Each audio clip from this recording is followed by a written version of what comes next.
Ends up getting blocked by a defender. Now behind the net. Clark throwing the body around here tonight. Ramaker's picking for it on the half wall, but Jelenke's touch pass will define upon Ivanov, and he will just dump it all the way around the kick plate to the far side. Both teams will go for a line change here as we approach the 12-minute mark. Stretch pass ahead to Kirkby, lost his edge, and sliding down.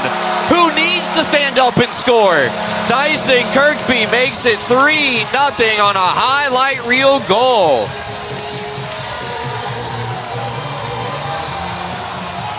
Can't wait to get another look at that one. What a play from the captain. Able to just sneak one through there. And, oh, wow, that's similar to the one he had yesterday. I don't know how he did that.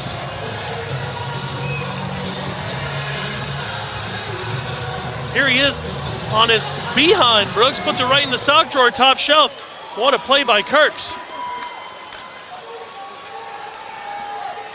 And how you know it's a real highlight reel goal, EJ Worth has already left his camera spot, and he's immediately gone to the video room to clip that one.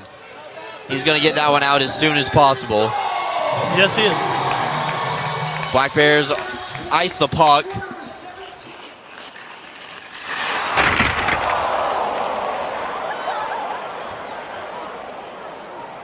This is a presentation of BSRN, Box Studios Radio Network. The Power Play Post Show is on the air, covering minor league hockey since 2003, and now covering the Binghamton Black Bears with news, reactions, and in-depth interviews only heard here. And now from the Box Studios in Kirkwood, New York, here is your host of the Power Play Post Show, Bob Howard.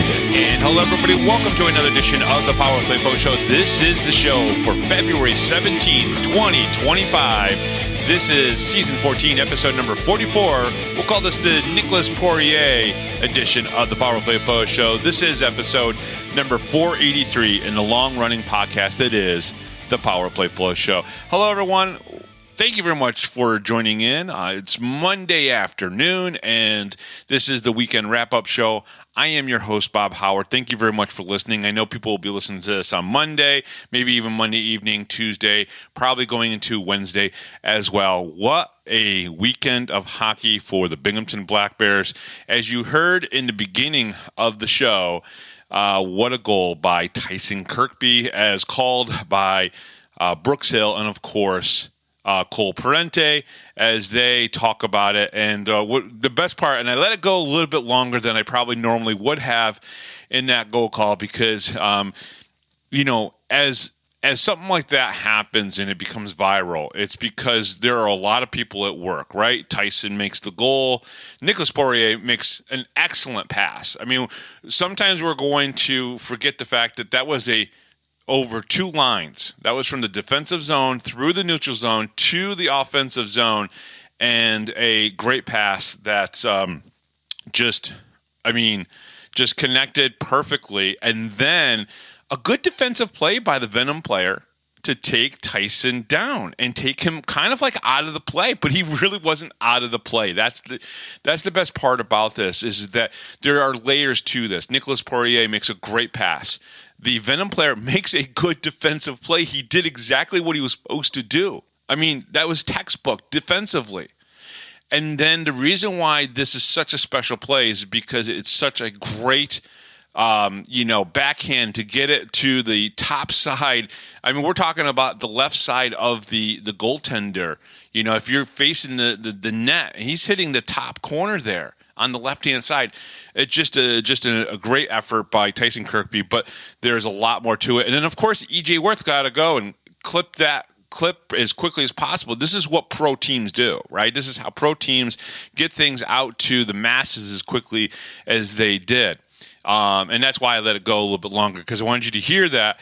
You know, usually EJ Worth, the graphics guy, great guy, created the graphics here for the Power Play Post Show, which was recently. He always videoing the goals and trying to get them all so they can be clipped and put up on all the Black Bear social media. He left his spot because he knew that one had to be clipped and taken care of immediately and gotten out to the masses, which obviously it was done.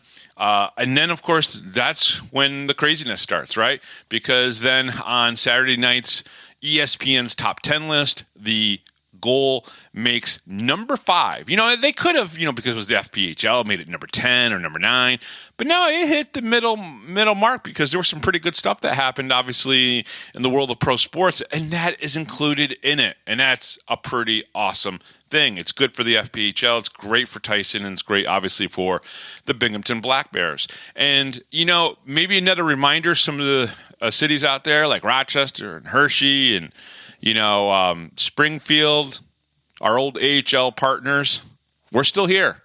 Hockey is still here in Binghamton, New York, and we're doing some pretty awesome things here and still getting, great attendance numbers, and we are trying to help be the part of something that is going to build into what could be a 3-tier pro affiliation minor league system, and I think a good one, maybe one that isn't competing with each other, the SP and the FP, and maybe at some point someday there will be one single A hockey where players can go and play. And you know what, the talk of the physical play versus the open ice hockey that is played in the FPHL, why can't you have both in the same league?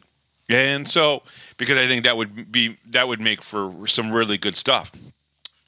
Essentially, then on Sunday, NHL writer turns around and starts talking about it and writing about it, and that's just great because it really does say to the world that good things are happening in single A hockey, and that it can be a part of a greater growth of pro hockey that I think right now is falling on some hard times, right? If you think about it, the ratings for the NHL have gone down, but it hasn't stopped people from enjoying hockey, whether they go to their local rink, whether it's junior hockey, junior A hockey, major junior hockey up in Canada.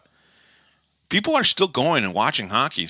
People may not be watching it necessarily on TV like they used to, but at the same time, I think the NHL tried to do what they thought was the right thing by going to the ESPN and TNT package for the TV package. I mean, I'm sure there was money involved that made them think that that was going to be a good idea.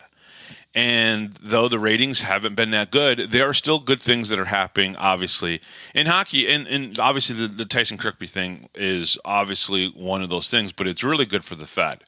And it's really good for the perception of really what's coming out of the Fed and how they've changed over the last 3 or 4 years.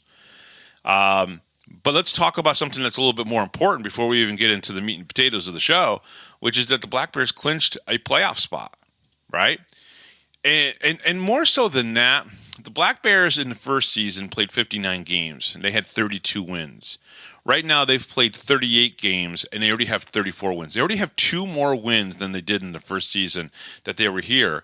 And they had 59 games that season instead of the typical 56 these past 3 seasons. So that's pretty impressive. Let's think about that for a second. In the first season, they only had 32 wins. This season already, they have 34 wins. 98 points, 94 points in that first season of the Black Bears.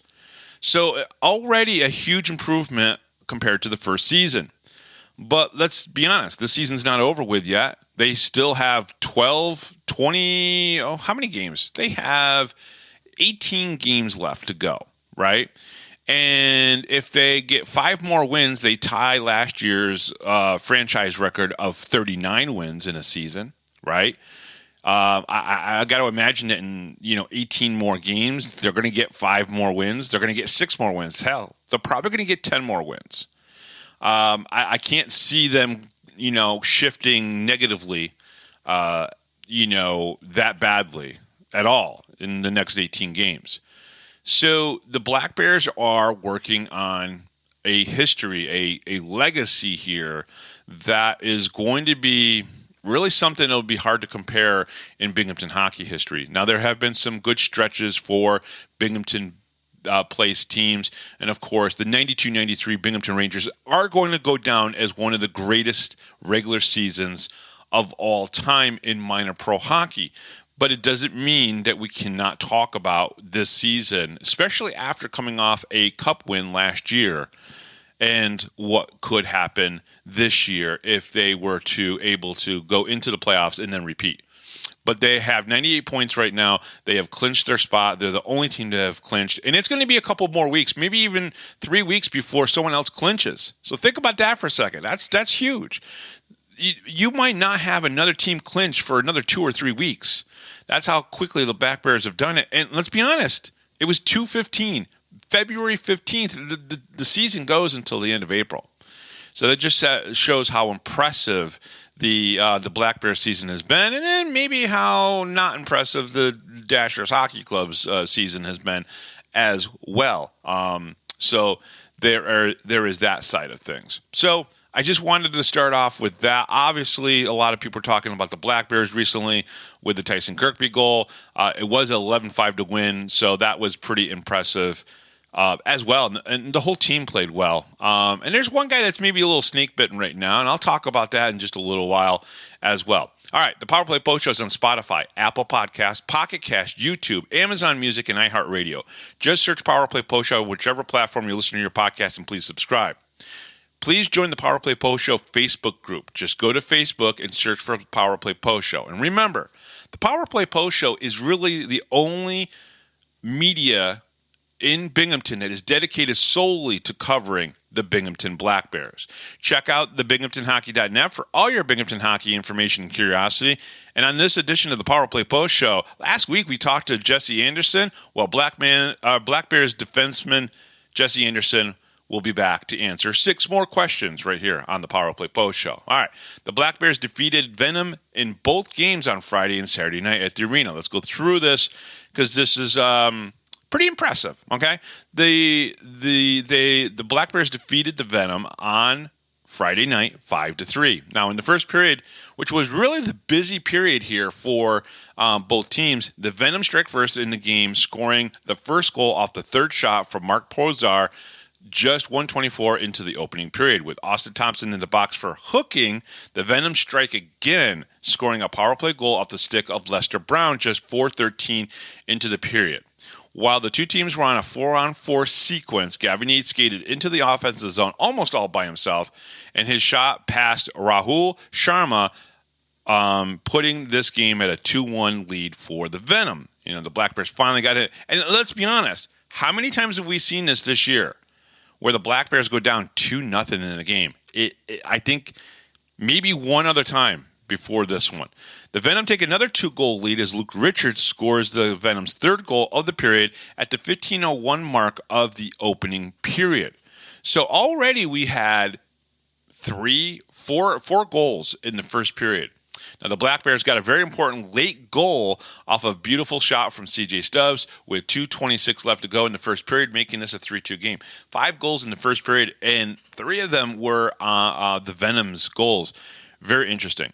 The Venom came out on fire, taking advantage of the Black Bears' bad start to the game. And when I say bad start, I just mean that that first period, probably the first 10, 12 minutes, they just seemed out of sync a little bit.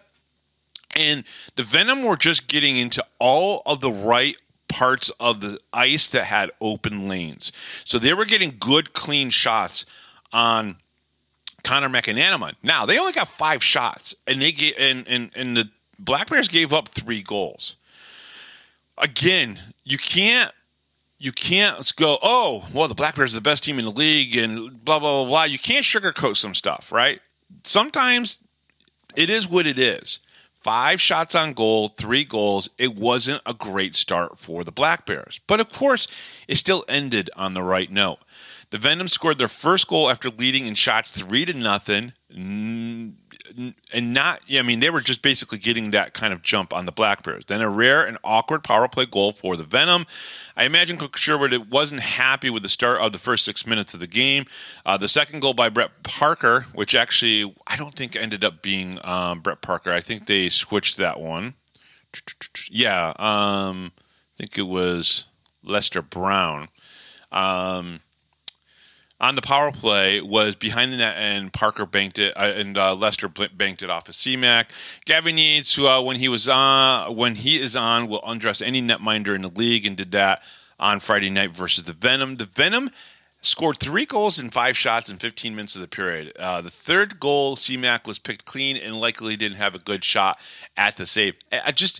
Again, I'm not blaming C-Mac. I never will do that. Do I think he had his best start to a game? No, I think you could pick this one and the 8-6 loss to the Prowlers as probably the maybe 4 periods of hockey that I think C-Mac would like back. Otherwise, after that, I thought he played really well. Okay. But again, it's not just on C-Mac. This team has never been about just one player. It's not. Listen, Tyson Kirkby made a great play, right, on Saturday night. But if it wasn't for Nicolas Poirier making a huge, beautiful pass across 2 lines, that play never happens. And Poirier has to have the thought process to do that, to read the play well enough. So it's not just one person that is either to blame or gets the credit for what happens in these games. And that's not how the Black Bears look at it anyways, okay? The Black Bears have not been beat a lot this season in the first period, but the Venom had taken advantage of all the chances in the first 20 minutes. And even though they probably weren't a lot, and there was probably a few more shots that just didn't make it to C-Mac. So, it's not just 5 shots on goal. The Slopes goal was huge for the Black Bears, who have outshot the Venom in the period, more than triple. Again, shots on goal. Binghamton had 18. HC Venom had just 5. But again, I will say there were some shots that didn't make it all the way because the Black Bears are really good at blocking shots. I really wish that those stats were kept. Maybe the Sherwood has somebody keeping track of those blocked shots, but I think it happened a lot more than we probably can give credit to. All right, second period, the Black Bears tie up the score with a Donald Oliveri power play goal at the 8:23 mark of the middle period as the Venom's Luke Richards was in the box for high sticking Black Bears Gavin Yates. So Gavin Yates takes a high stick, and then, of course, Donald Oliveri, I think it was within 14 seconds. I mean, it was quick, boom, they dropped the puck. I think they made 3 passes, and then there was the shot from Oliveri. All right, so through the 5:29 of the middle period, the Black Bears had a 6-3 on shots on goal, got some better chances. 13:05 mark, puck went into the Black Bears bench. Of course, obviously, everyone's been talking about this as well from the weekend, which had the doctor rushing to the Zamboni entrance, which I believed to be head coach Brant Sherwood. As we all know, it was Brant Sherwood that got hit in the head while on the bench. I will say, as I'm recording this here on Monday, I have spoken to, obviously, Coach Sherwood, and just because it'll probably make you guys all laugh a little bit, he said, knock some sense into me, but he's feeling good. So Sherwood is feeling good, and, I'll be honest with you, I wouldn't be surprised if he was concussed a little bit. You don't get hit in the head without a helmet on with a puck and not feel something. It's why when a puck goes up into and under the visor, there's so much damage done because there's so much force, there's so much speed in those pucks when they are hit, and they are not soft little teddy bears. If you're a fan and you've never touched a hockey puck, go buy one. And I mean, even if you can't throw hard, if you threw it at somebody, it would hurt. And just imagine a player, and maybe it gets tipped up into to the head, right? Well, sometimes these shots, and they've been recorded at 90, 95, 100 miles an hour. Now, of course, this shot probably wasn't going that fast. Because it just, when you're trying to pass a puck or you're trying to move the puck up the zone, you're not hitting it with the same amount of force as if you were taking a shot and you wind up and you take the shot and you're getting the most out of it, which could be anywhere from 90 to 102 miles an hour, like you see in the All-Star games when they do the hardest shot skills competition. So this wasn't that, but still, Schurzy took a hard hit from a puck that was being cleared. So, again, very interesting here. Shots on goal in that period was 16 for Binghamton. HC Venom had 5. Totals were Binghamton 34 and HC Venom 10. It was a strange period with Brant getting hit with the puck and the Venom's goalie odd collision with Gavin Yates. Now, if you remember, Gavin Yates also kind of ran into, I think it was 9:35 left in the middle period. Gavin Yates streaking and collided with Raul Sharma as he was in definite pain, likely his knee.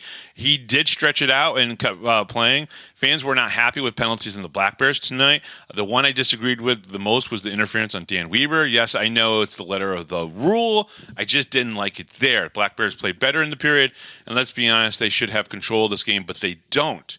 But they were better in the second period than the Venom. Okay. Just a strange period with Brant getting hit and the collision with Gavin and the Venom's goalie. Just odd. All right, third period. The Black Bears take a 4-3 lead in the game with Tyson Kirkby goal at the 2:17 mark of the final period. A beautiful effort on his part. With Brett Parker in the box for interference, Tyson Kirkby added his second goal of the game, even strength, 5:52 in the third period, making this a 5-3 game. We all thought Brett Parker was still in the box, but he had come out, and so it was not a power play goal. The Black Bears finished the game with a 5-3 win, winning their 12th straight game of the season. The captain was clutch with a goal of 2:17 into the period before all hell broke loose with penalties. The Black Bears and Sherwood were not happy with the calls tonight. I think some were warranted and some were just terrible, my opinion. Kirkby, with his second goal of the period, he has taken over this game. This game got very chippy at the end, to be honest, and these happened because the referees were not calling a better game. There were things missed by the refs and just questionable calls.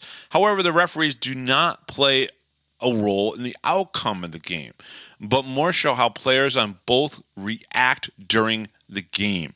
And this has to be understood completely. In other words, I don't believe that the Venom lost the game because of the referees. I don't believe that the Black Bears won the game because of the referees. And I think that there's just so much back and forth with the fans just saying, oh, referee this, referee that. Guess what? They don't get the same training as the AHL and ECHL referees. They don't get the same training as college referees. So they're learning as they go without the same support system as other leagues and other forms of hockey. So you have to take that into consideration. All right. After Friday night's game, the Black Bears were 33-4-1 with 95 points. The Black Bears had now won 12 straight games and were 21-0 in their last 21 games. The two teams then played again on Saturday night with a 6 p.m. face-off. The shots on goal in the final period was Binghamton 9, HC Venom 9, Binghamton 43, and HC Venom 15. All right, so the Black Bears did win their 12th game in a row with a 5-3 win. The captain, Tyson Kirkby, scored 2 goals. First was the game winner and had an assist as well in the game. Gavin Yates scored a goal and had an assist. CJ Stubbs scored a goal and had an assist. I would say that CJ, Gavin, and Tyson clearly had great games, both games statistically. Jesse Anderson had 2 assists and a fight. I believe Jesse had like 6 assists over the weekend. Don Oliveri scored a power play goal. Shocker. Hey, Don, can you Don, please ask Coach Sherwood to play on the penalty kills just to see if you can score a shorty. Let's see if you can do that. It's a goal of mine for him. It's not going to happen, but it'd be fun. But he scored another power play goal. I believe he's got 11 right now in the season out of 18 goals that he's scored. So he is definitely a specialist for the Black Bears. Connor McAnanima saved 12 of 15 shots, earning his 21st win of the season. The Black Bears winning streak now extended to 12 games, and they improved to 33-4-1 with 95 points, like I said. All right, so coming up next here on the Power Play Post Show is going to be 6 more questions with our friend Jesse Anderson. We'll be right back right after this, right here on the Power Play Post Show. You're listening to the Power Play Post Show.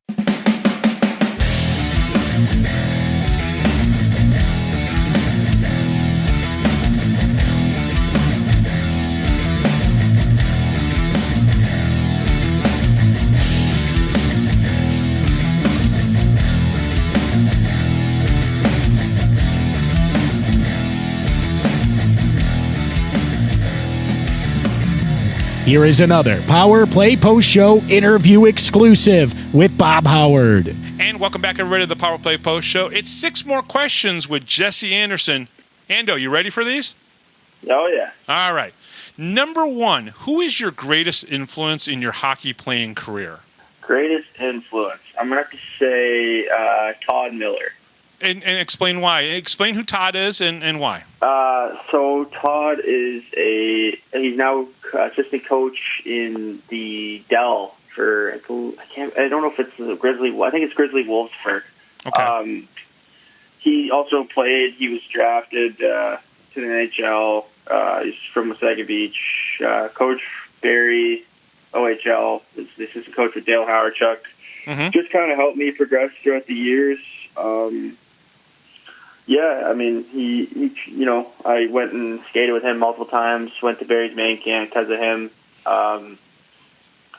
Yeah, I mean, he was just a very influential player for me. Just if I ever needed anything along the way, he was there to help. So always someone I looked up to. Very cool. Okay, number 2, name one pregame ritual that you have to do before every game. Pre-game ritual. I've kind of slowly weaned off most of that stuff. Really? Yeah, I just try and play the game. But I guess if there's one thing I usually do before a game, it's a couple of the guys, we all go play sewer ball with each other. So that's kind of one thing I usually do on a regular basis for the game. And if you didn't play that, would that bother you before the game started, or is it just something that just feels comfortable?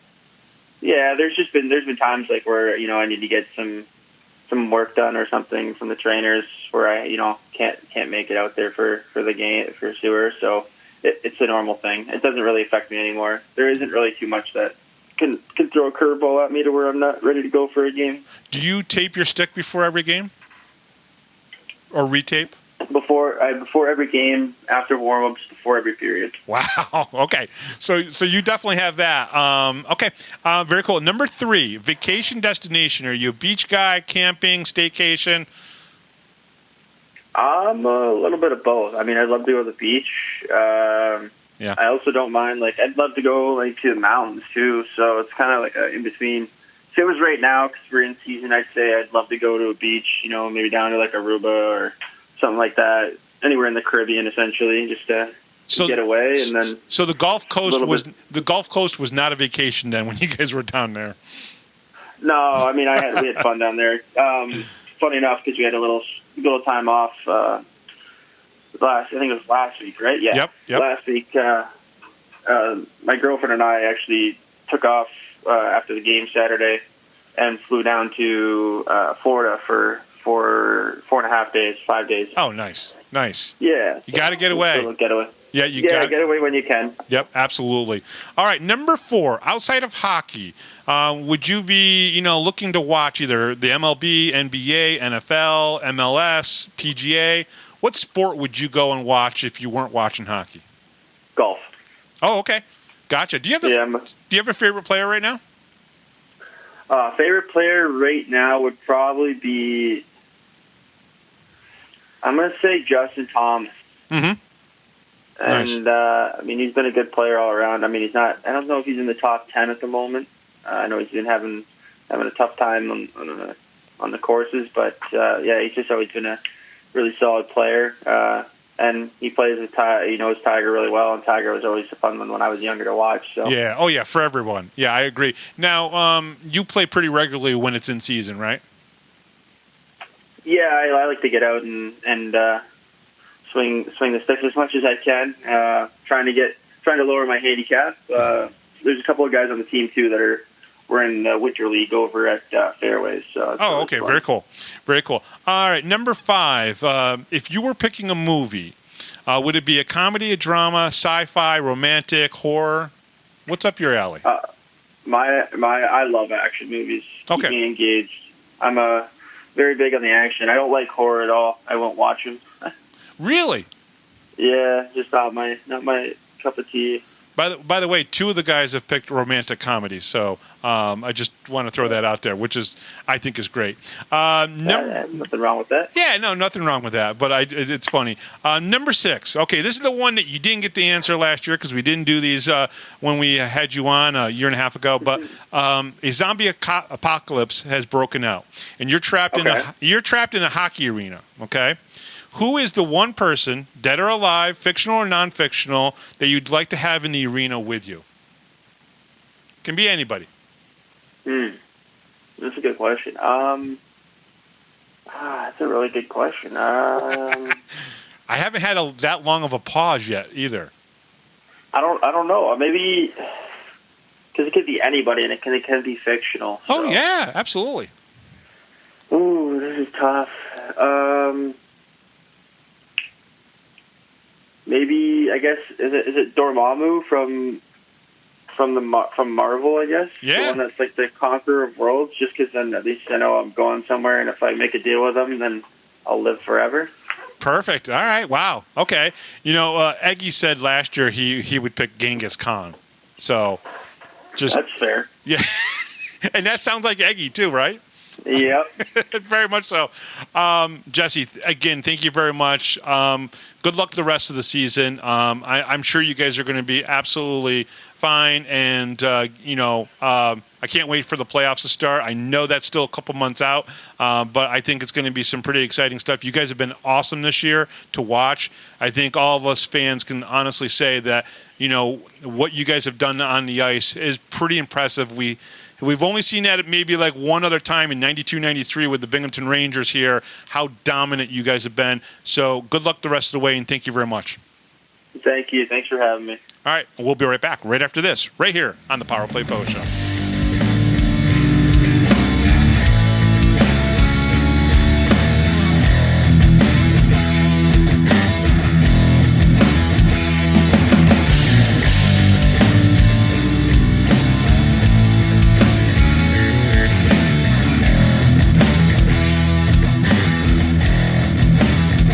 If you're a Binghamton hockey fan, then you need to check out binghamtonhockey.net for all your news, stats, information, the Binghamton Hockey Hall of Fame, top 10 lists, profiles, and so much more. That's binghamtonhockey.net. You're listening to the Power Play Post Show. And welcome back, everybody, to the Power Play Post Show. That was Jesse Anderson and 6 More Questions with him. I want to thank Jesse for playing along with us on 6 More Questions. And if you're a Marvel fan, then you definitely liked his answer to question number 6. So then on Saturday night, the Venom got defeated by the Black Bears 11-5.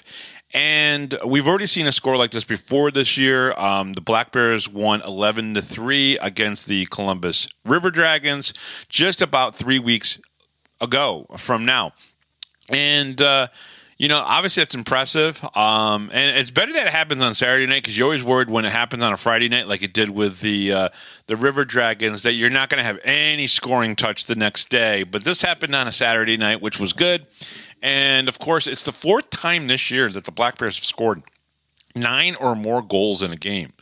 So 4 times that they've scored 9 goals in a game or more. 2 times they scored 9, and 2 times they've now scored 11. And I got to be honest with you, the Black Bears players know where they are. They know these numbers. And you could see, even after they scored their 11th goal, they were trying to get number 12. They were kind of trying to beat the record of 11 this season.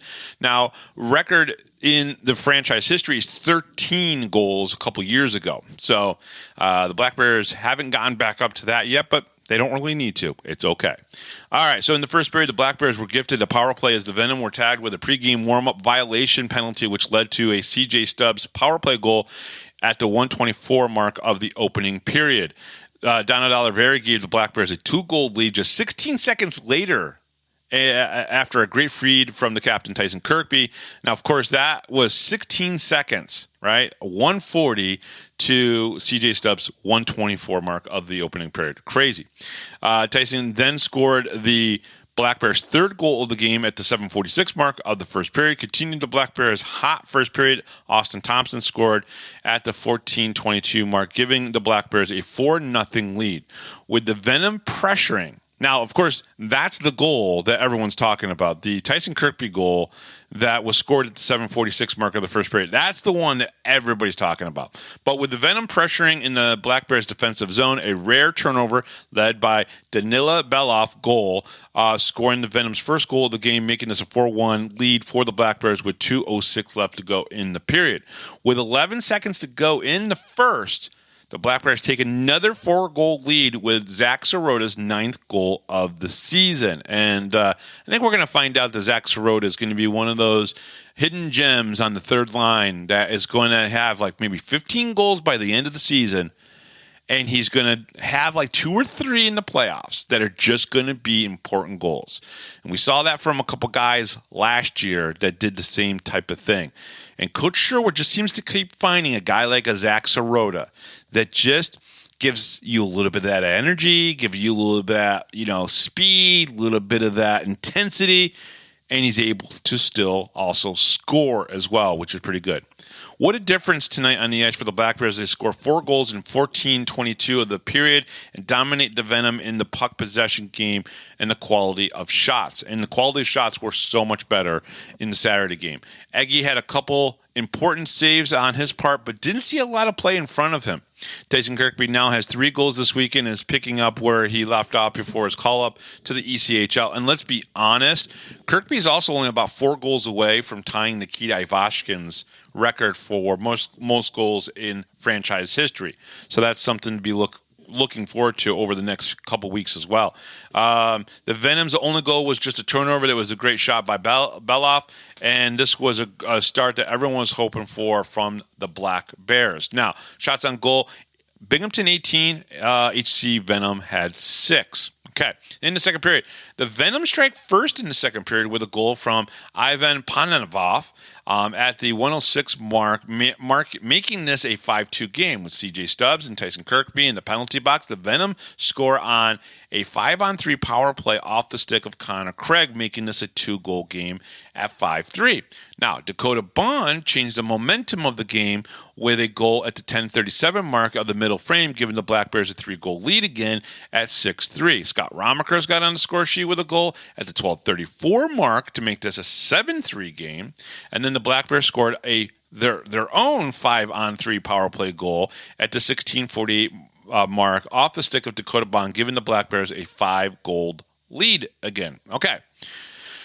The Venom did replace Sokolov with last night's netminder Rahul Sharma to start the second period. You can feel the intensity wrapping up between the two teams as they are starting to get chippy with each other. You could just feel that. It was definitely happening. The Venom were definitely getting the best of the Black Bears in the first 10 minutes of the period. I do feel like there were points in that first 10 minutes that the Venom played well.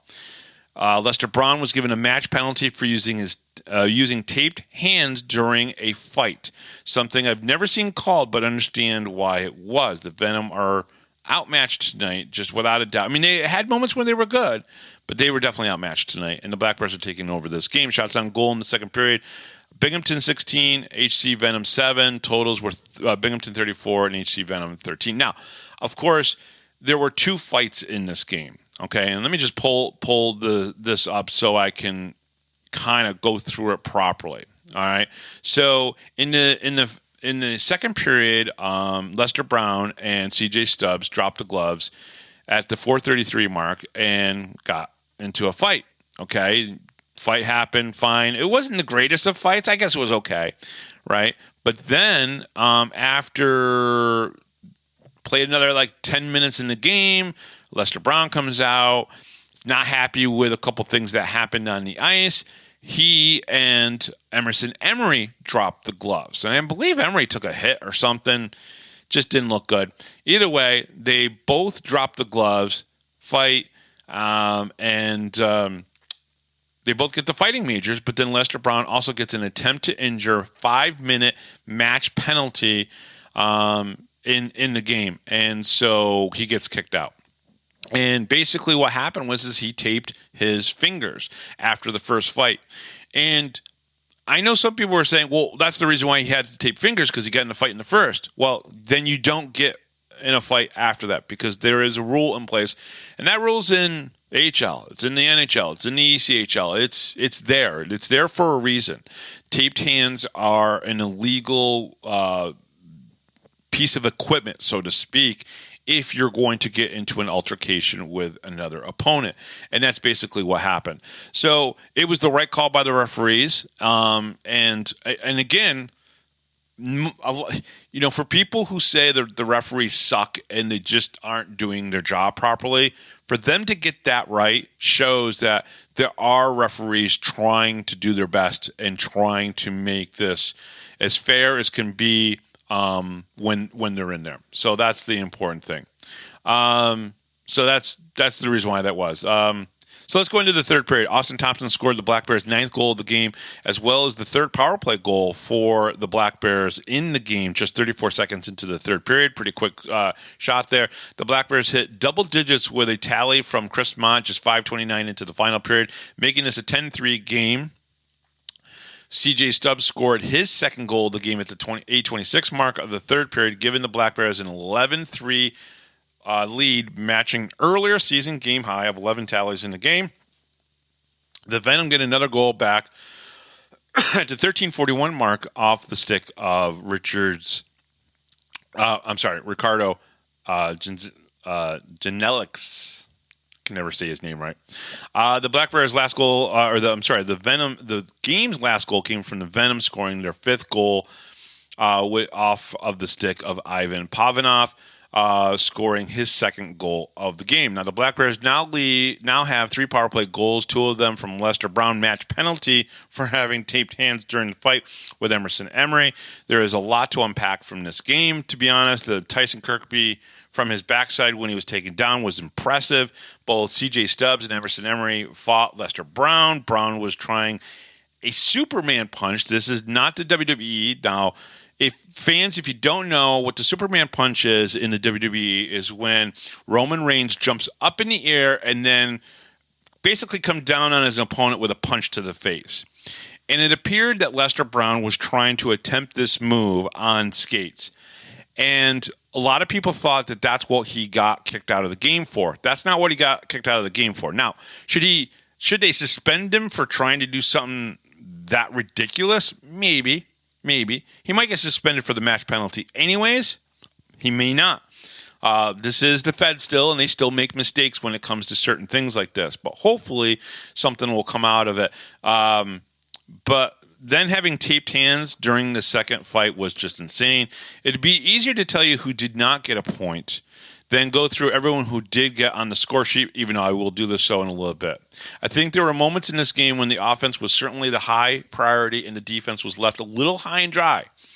So maybe if I could throw out a critique out on this game is, yes, the offense was amazing. Of course, scoring 11 goals is awesome.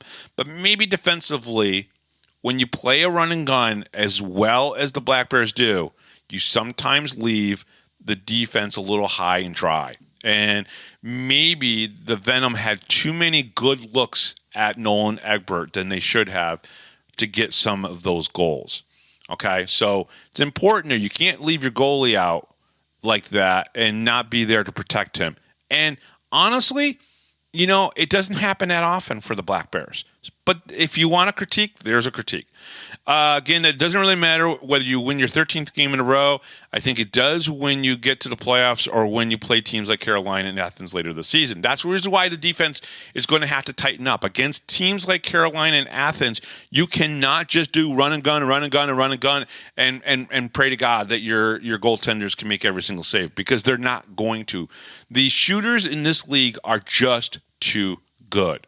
I think a team will tighten the defense some next week against the Motor City Rockers. This is the 13-game win streak. They're 34-4-1 for 98 points, 4th year in a row, clinching a playoff berth. First team to clinch this season. Shots on goal in the third period was Binghamton 10, HC Venom 9 totals, Binghamton 44, which is kind of low for them, and HC Venom 22. The Black Bears did light up for 11 goals on a snowy Saturday evening win. Tyson Kirkby scored a goal from his bottom side and assisted on 4 others. He had a 5-point night for Tyson Kirkby, so that was awesome. Donald Oliveri scored a goal and had 3 helpers himself. 4-point night for the Don father. Dakota scored 2 goals. Austin Thompson with 2 goals in the game.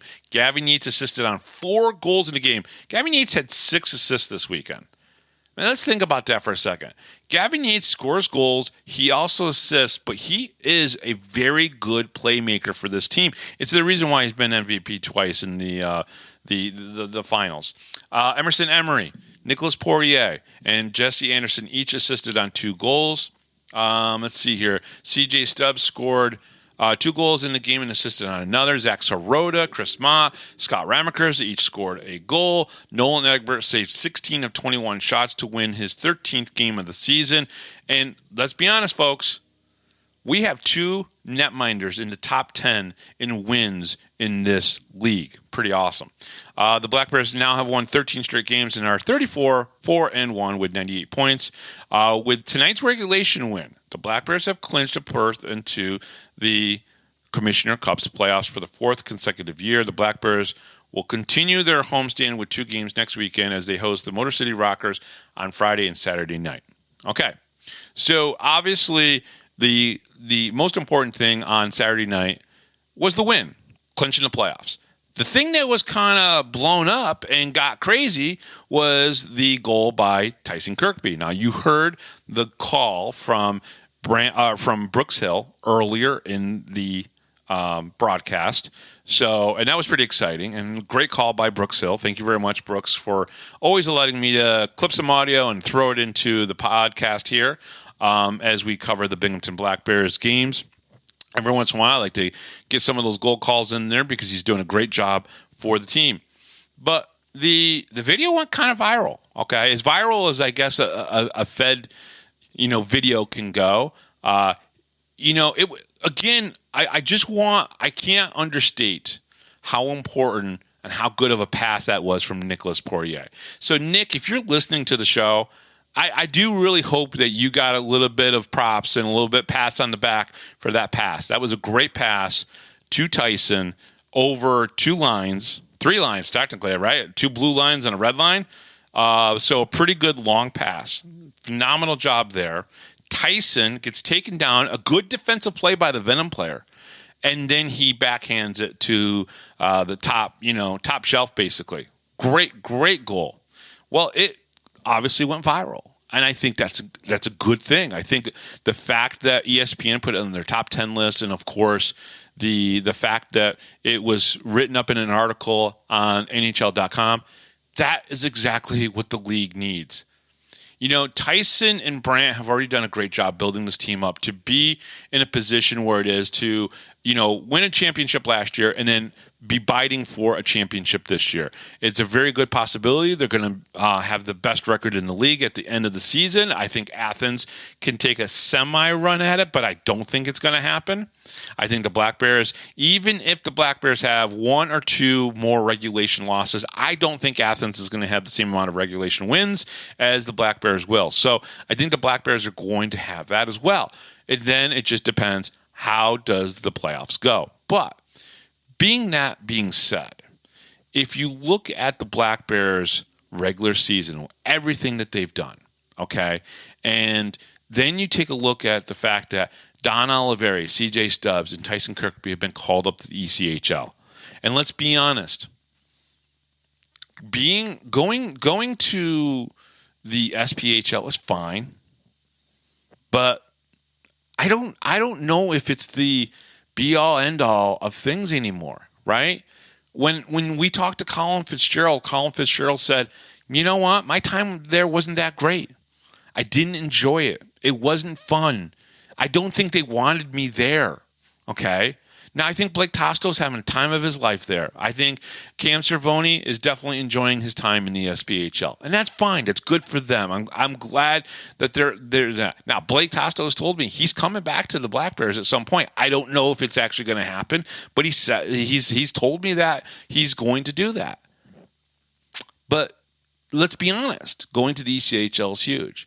But also, good press is good press. And that's really what happened with the Tyson Kirkby viral goal, okay? And I kind of wrote about this whole thing in my day after game report, which I did release earlier today. And I want to read part of it for you. You can go to the Facebook page. You can go to binghamtonhockey.net and read the day after game report, which is actually 2 days after, but it's okay. But the impact of Tyson's goal going viral. There is an impact here. And I kind of want to read what I wrote, because I think it's important, because I think there are some people that don't read everything that I write, but they listen to the podcast. So here it goes.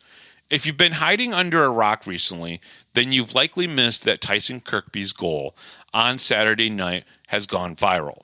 Tyson, as he was streaking into the offensive zone in the first period of the game, took a long pass across two zones from Nicolas Poirier, then was taken down in a good defensive play by a Venom player.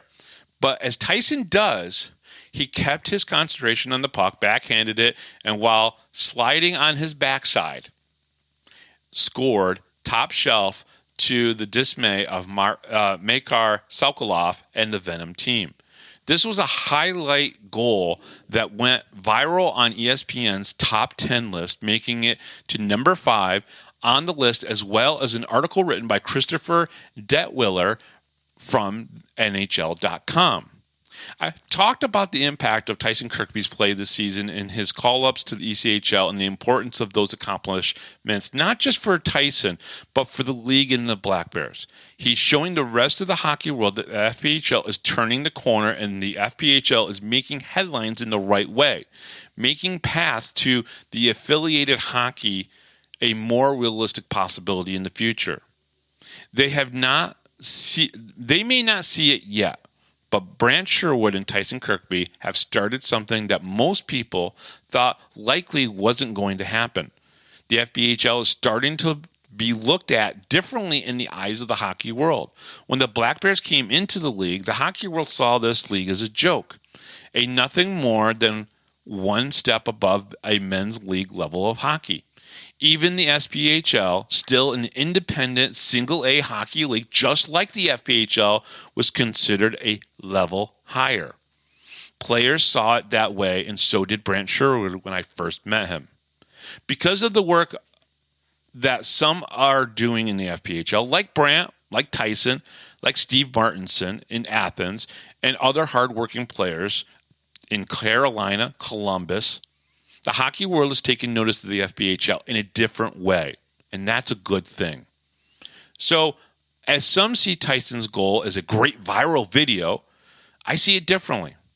I see it as a new great introduction to the FPHL for some hockey outsiders who have misconceptions of what this league is, because maybe the league has started to turn the corner that will create, like baseball, a true 3-tier minor pro system with affiliated single-A, double-A, and triple-A minor league hockey supporting the NHL. Or maybe that's just a silly dream of mine. I guess only time will tell.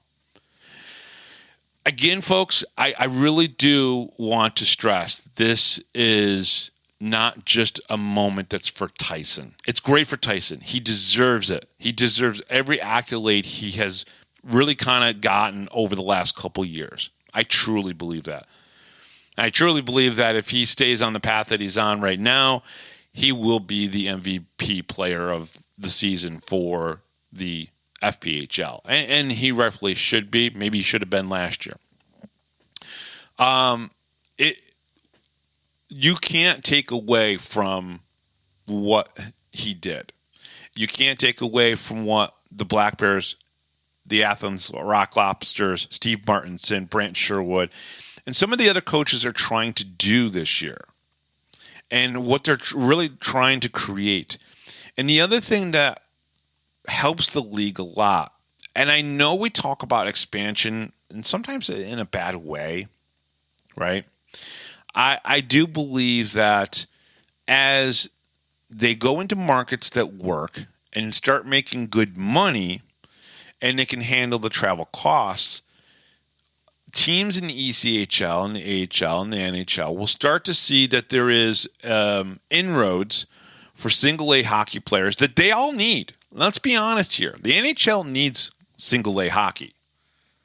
No one's going to admit it. No one's going to say, oh, we need these guys, but they do.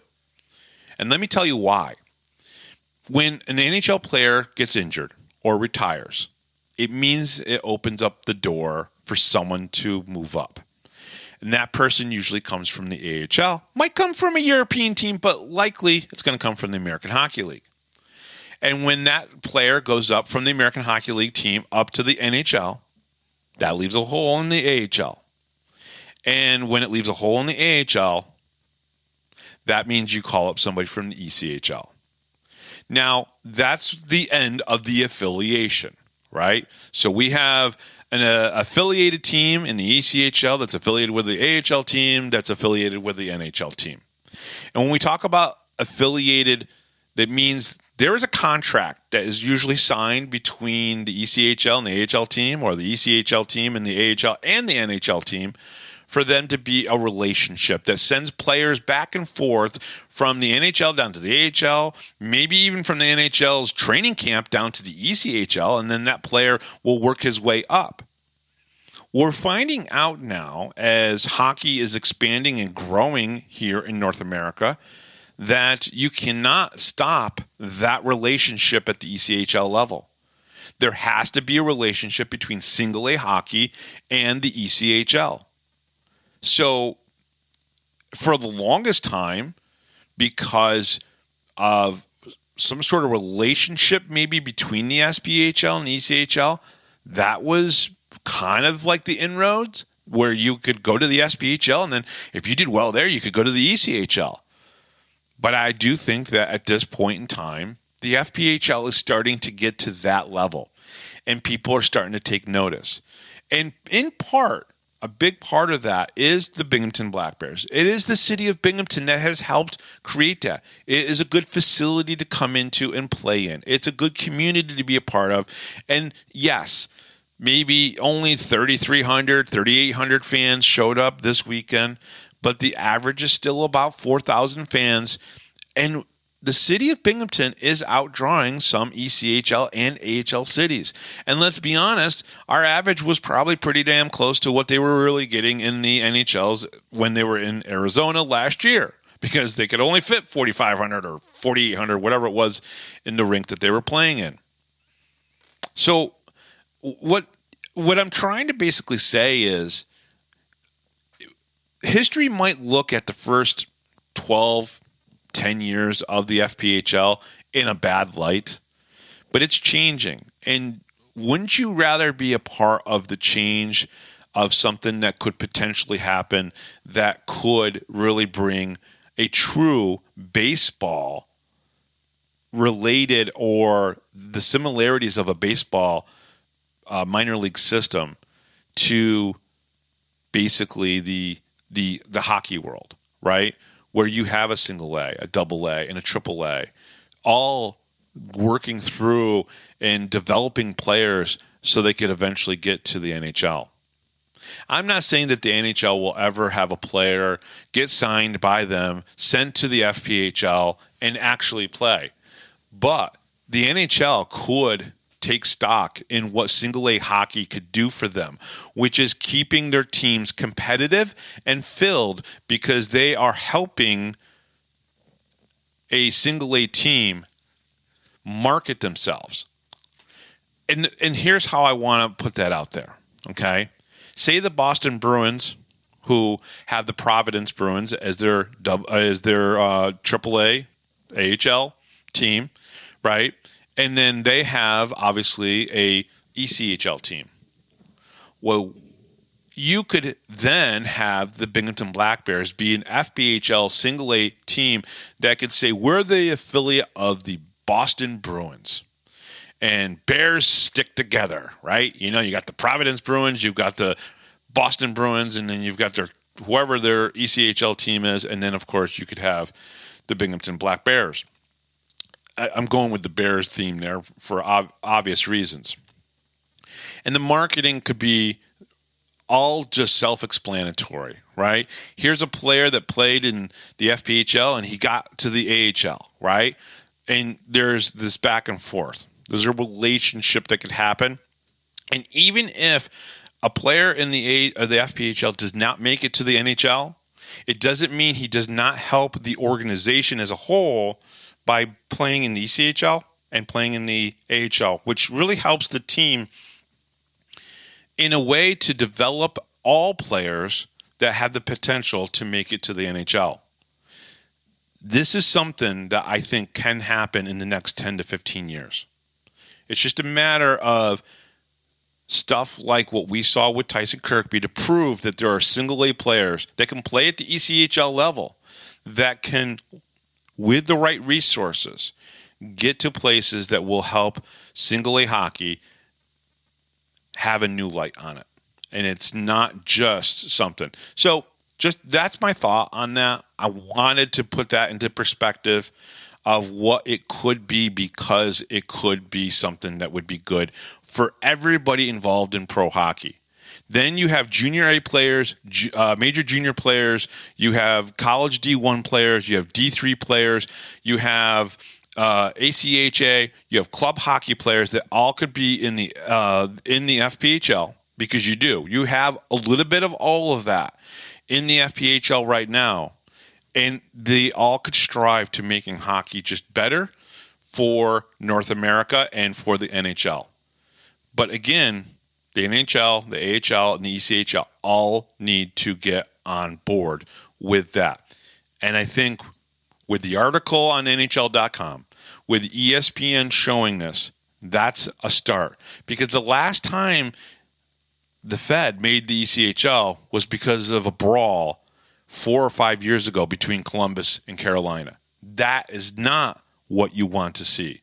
What you want to see is the remarkable play that Tyson Kirkby made. So even though Tyson doesn't maybe necessarily realize the impact of that play, but it had an impact in a positive way, more so than anything else. That's it for me, guys. I just really wanted to put that out there for everyone. The Power Play Post Show is on Spotify, Apple Podcasts, Pocket Cast, YouTube, Amazon Music, and iHeartRadio. Just search Power Play Post Show on whichever platform you listen to your podcast, and please subscribe. Please join the Power Play Post Show Facebook group. Just go to Facebook, search Power Play Post Show, and share with anybody that you think would be able to want to come and join the Power Play Post Show Facebook group. Check out BinghamtonHockey.net for all your Binghamton hockey information and curiosity. We'll have another show here in a couple of days. Thank you to Rob Lepolis, our MC, John Patitucci, our musical director, and Binghamton Black Bears defenseman Jesse Anderson for answering 6 more questions. I am Bob Howard. Thank you very much for listening, and we'll talk to you on Thursday right here on the Power Play Post Show.